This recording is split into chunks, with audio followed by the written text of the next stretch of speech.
No, braciole don't need tomato sauce. Welcome to your guardian chef, your angel in the kitchen.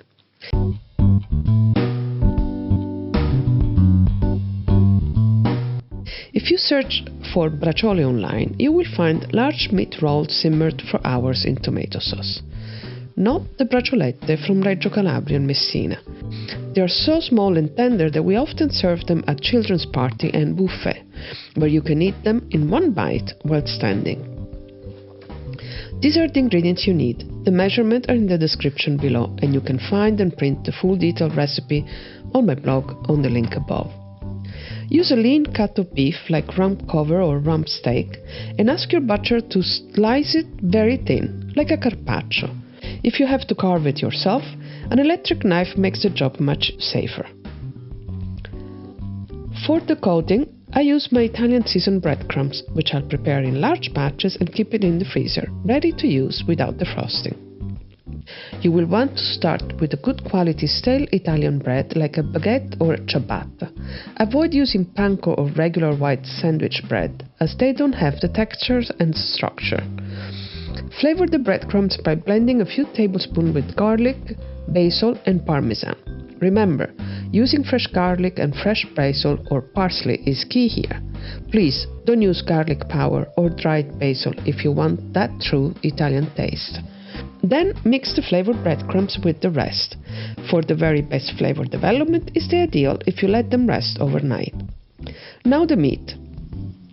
Hammer each thin slice with a meat pounder until it's evenly flat. Then cut it into small long strips. Put the strips in a bowl and season them with salt and olive oil. Don't skip the oil. It keeps the meat moist in the oven and it's what makes the breadcrumbs stick.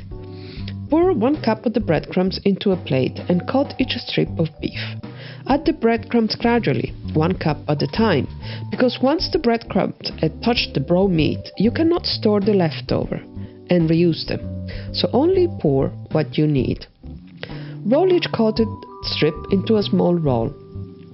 If you like, tuck a small piece of cheese inside before rolling. In Calabria and Sicily we use provola, scamorza or caciocavallo, but mozzarella or cheddar works too.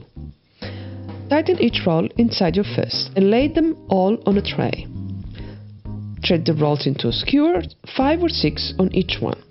My mother used to make a large quantity and freeze them wrapped in aluminium foil, so we could defrost them one by one, as many as we wanted.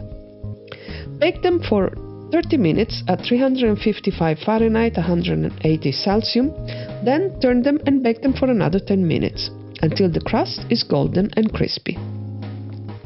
Place them on a serving dish and serve them warm. I like them with the fresh salad seasoned with extra virgin olive oil and salt, but the best match is my rice stuffed tomatoes, because the juice of the tomato balances the crunchy of the braciolette.